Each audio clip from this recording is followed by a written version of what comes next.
1,569, the amount of days I've spent loving you.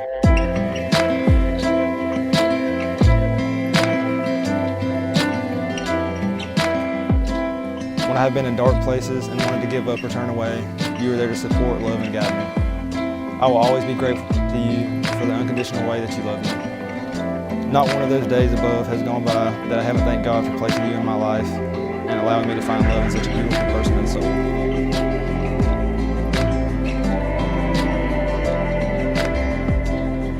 As your husband, I promise to always love you with all that I have. I will support you, care for you, and provide.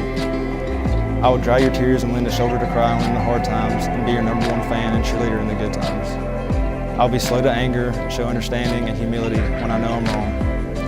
I know that I'm not always the best at those things, but as my promise to you, I will work tirelessly to love you the way you deserve.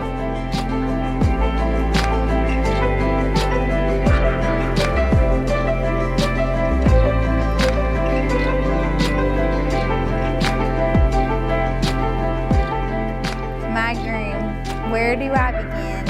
It's our wedding day, wow. So today we could become husband and wife, and I seriously cannot wait. When I was a little girl, I often prayed about this very day.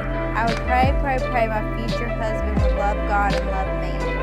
Connor Gibbs, I have no doubt you are the answer to those prayers.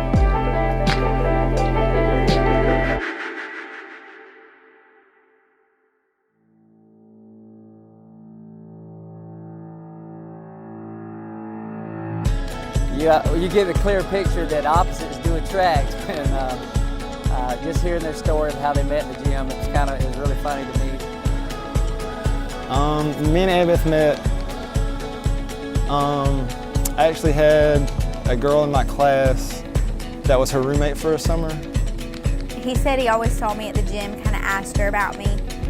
And she saw me at the gym one day and waved at me, and I just ignored her. I just kept doing what I was doing and kept doing my thing. And I remember walking away and I was like, this guy literally just talked to me on Snapchat and he's not gonna wave back to me. And then she kind of looked pissed. So I walked away and I walked right back to where he was, and I threw up a really attitude high.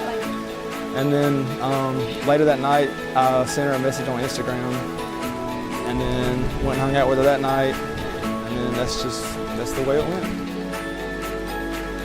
I've asked both of them to share just a short note and from their own words about each other. And so Connor would like to say to Anna Beth, he loves the way you've supported him when he's felt alone and needed someone the most. And he absolutely loves how you bring him out of his comfort zone to find happiness in new things. He says you're strong and hard-willed, and you won't let anything get in the way of what you want. His values, my values, all came to a point, and it just aligned. And I remember I was like, maybe we won't have to be friends forever. Maybe I can be with you. And once I saw who he was underneath everything, I knew he was just it forever.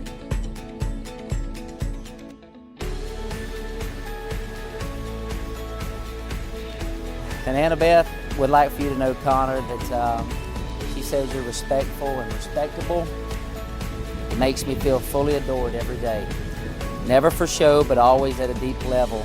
His efforts seem unending at times, and he never ceases to pursue me as his future bride.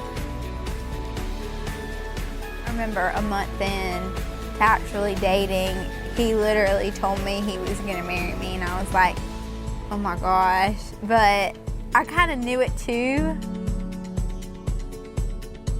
I looked up at her and I said, I'm gonna marry you one day. And she said, what? And I said, I'm gonna marry you one day. And that was it. But I knew, I knew it that day.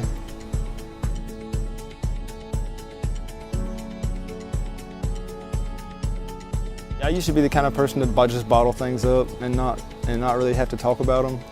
And I figured out that's not the best way to handle things a lot of the time. So she makes me talk my feelings out sometimes.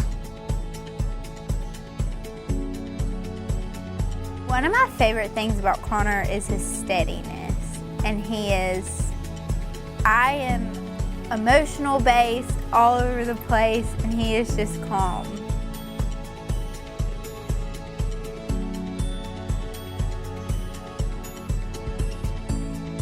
By the authority committed to me by the state of Georgia as a minister of the gospel of Jesus Christ, I now pronounce you husband and wife. Conner, you may kiss your bride.